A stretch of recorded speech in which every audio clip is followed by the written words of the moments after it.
এইখিনি জাপানিজ কইল বাট, যেনে আমি বতা চৰাই বুলি কওঁ। ইয়াৰ মাংসৰ আৰু ইয়াৰ কণী চাহিদা বৰ্তমান অসমত বহুত হৈছে আৰু মানুহে আঁকোৱালি লৈছে।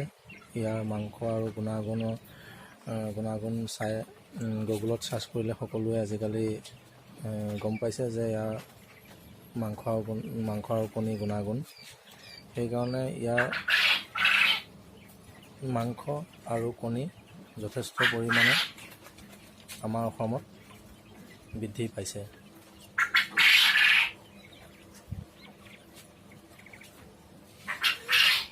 বৰ্তমান ইয়াত চৰাই আছে প্ৰায় 200মান চৰাই আছে। তিনিটা এনেকৈ তিনিটা হেৰি বনাইছে, চব তিনিটা ষ্টেপ বনাইছে। ইয়াত 50টামান আছে, আৰু ইয়াত 50টামান আছে, আৰু ইয়াত 50টামান আছে, এনেকৈ আছে।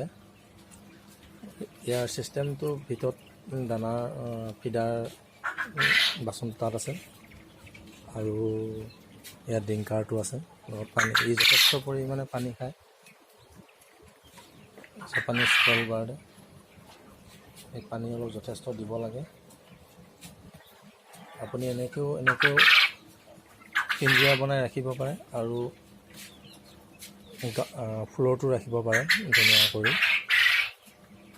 এই চবতে থাকে, ইয়াৰ কোনো অসুবিধা নাই ৰাখিবলৈ। আৰু ইয়াৰ ব্ৰইলাৰ বা বেলেগ হাঁহ হওক, এইবিলাকৰ দৰে ইয়াত বেছি পৰিচালনা কৰিব দৰকাৰ নাই। এই ধুনীয়াকৈ থাকে, কোনো হুলস্থুল নাই। খালি মতা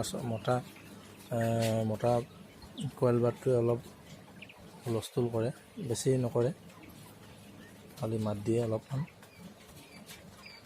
আৰু এই বছৰেকত 300 কণী দিবলৈ সক্ষম হয়। আৰু ইয়াৰ পৰিচালনা কৰিবলৈ যথেষ্ট কম কষ্টত হয়, ব্ৰইলাৰ দৰে কষ্ট নহয়। আৰু ইয়াৰ কোনো ভেকচিন দিবৰ দৰকাৰ নাই। খালি ইয়াৰ যথেষ্ট পৰিমাণে ইয়াক অলপ ভিটামিন দৰকাৰ হয় ইয়াক। সেইকাৰণে আমি ইয়াক অলপ হিমাৰেল বুলি কয় এটা হেৰি ভিটামিন পাৰে, সেইটো আমি দিওঁ। আৰু কেলছিয়াম অলপ লাগে ইয়াক। বাকী ব্ৰইলাৰ দৰে যেনেকৈ অলপ বহুত ভেকচিন দিব লগা হয়, বা হাঁহক বহুত ভেকচিন দিব লগা হয়, তেনেকৈ ইয়াক দিব লগা নহয়। যিহেতু ইয়াৰ কোনো বেমাৰ আজাৰ নাই, সেইকাৰণে ইয়াক পুহিবলৈ, ইয়াক ৰাখিবলৈ বহুত পৰিমাণে কষ্টও নহয়, আৰু ইয়াক ধুনীয়াকৈ পৰিচালনা কৰিব পাৰি। ঘৰত সকলো মানুহে ইয়াক ৰাখিব পাৰে। যেনেকৈ ব্ৰইলাৰ চব মানুহে ৰাখিব নোৱাৰে, তেনেকৈ ইয়াক প্ৰতিজন মানুহে ঘৰৰ পৰিয়ালৰ সদস্য সকলোৱে ইয়াক মেইনটেনেঞ্চ কৰিব পাৰে। চ' সেইকাৰণে ইয়াক এনেকৈ ৰাখিলেও যথেষ্ট পৰিমাণে ভাল, আৰু আপুনি ফ্ল' কৰি ৰাখিলেও যথেষ্ট পৰিমাণে ভাল।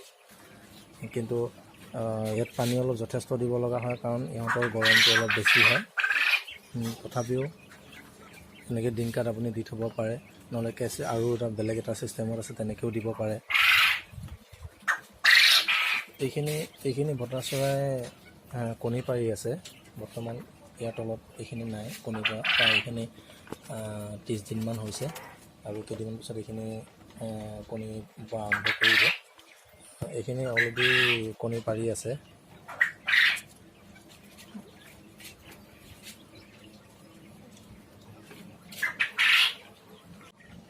যদি আপোনালোকে ভাবিছে যে মই এখন বতা চৰাই ফাৰ্ম কৰিম, মই ইয়াৰ পৰিচালনা কৰিব পাৰিম বুলি, বা আপোনালোকে যদি অসুবিধাত পৰিছে যে ইয়াৰ পোৱালি ক'ত পাম বা আমি ক'ত যোগাযোগ কৰিম, তেতিয়াহ'লে আপোনালোকে মোৰ লগত যোগাযোগ কৰিব পাৰে। আমি আপোনালোকক পোৱালি যোগান ধৰিম, আৰু লগতে আপোনালোকক ইয়াক কেনেকৈ পৰিচালনা কৰে তাৰ বিষয়ে আপোনালোকক বুজাই সকলো ক'ম। আপোনালোকে পোৱালিৰ কাৰণে কোনো চিন্তা কৰিব নালাগে, পোৱালি আমি আপোনালোকক যোগান ধৰিম। আপোনালোকে মোক কণ্টেক্ট কৰিলে হ'ল। মোৰ কণ্টেক্ট নম্বৰটো আপোনালোকক মই ইউটিউব চেনেলত দি দিম। ইউটিউব চেনেলৰ ডেছক্ৰিপশ্যনত দি দিম মই মোৰ নাম্বাৰটো, আপোনালোকে মোৰ লগত যোগাযোগ কৰিব পোৱালি আৰু ইয়াৰ কণীৰ বাবে। আপোনালোকে চাব পাৰে মোৰ ইয়াত 1000 কণী দিয়া আছে, এইখিনি বুকিং হৈ আছে। আপোনালোকে মোক বুকিং কৰিব পাৰে পোৱালিৰ কাৰণে। এই পোৱালি ওলাই আছে মোৰ, যিহেতু এইখিনি মোৰ 20টামান পোৱালি আছে, সেইকাৰণে মই এনেকৈ ৰাখিছোঁ, নহ'লে মোৰ ডাঙৰকৈ বৰ্ডিং কৰিব লগা হয়। এতিয়া বৰ্তমান এনেকৈ মই ৰাখিছোঁ কম পোৱালিৰ কাৰণে।